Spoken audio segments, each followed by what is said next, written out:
So for Restless, we went into our demo session, which we did at a lake house with our producer Jake Cochran, who plays in Illiterate Light in Louisa, Virginia.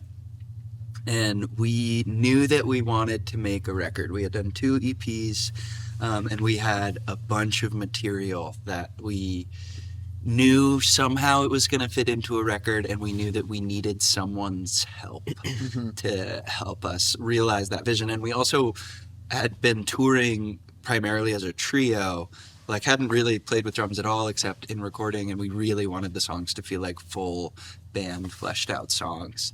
So we went into the lake house with, like Mono was saying, a bucket of names of songs, and just kind of pulled them out because Jake wasn't familiar with most of them.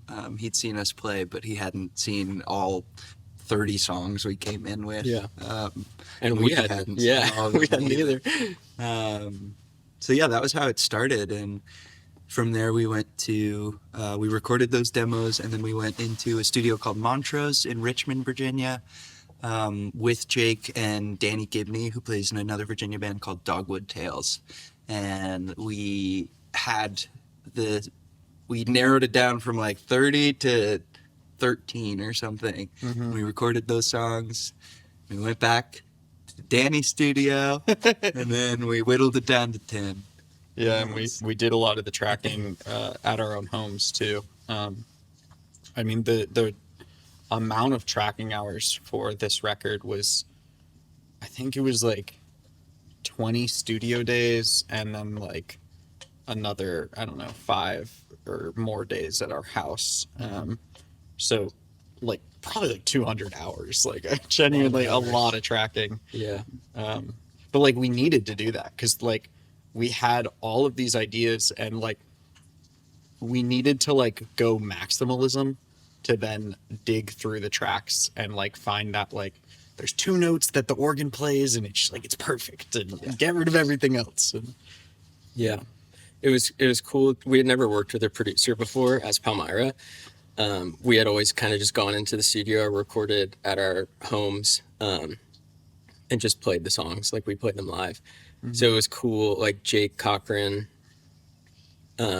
his like philosophy in producing, at least our record, was to kind of become a 4th member of our band and to like really invest in the songs as if he was a 4th member.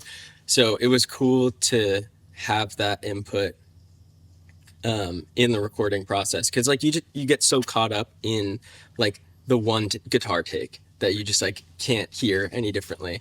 So it's cool to have somebody there that's like, that take was great, let's move on, we'll come back to it in an hour and it'll sound great. So it's just stuff like that, because it's such a long process that we're not used to. But having Danny Gibney there, who produced it along with Jake, he makes some really weird choices, and it like is a really good engineer, and he like was willing to do all the weird stuff too, and Jake kept us on track. And good team. Yeah, really good team.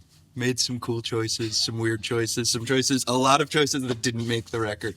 And came out with something that we're all really proud of.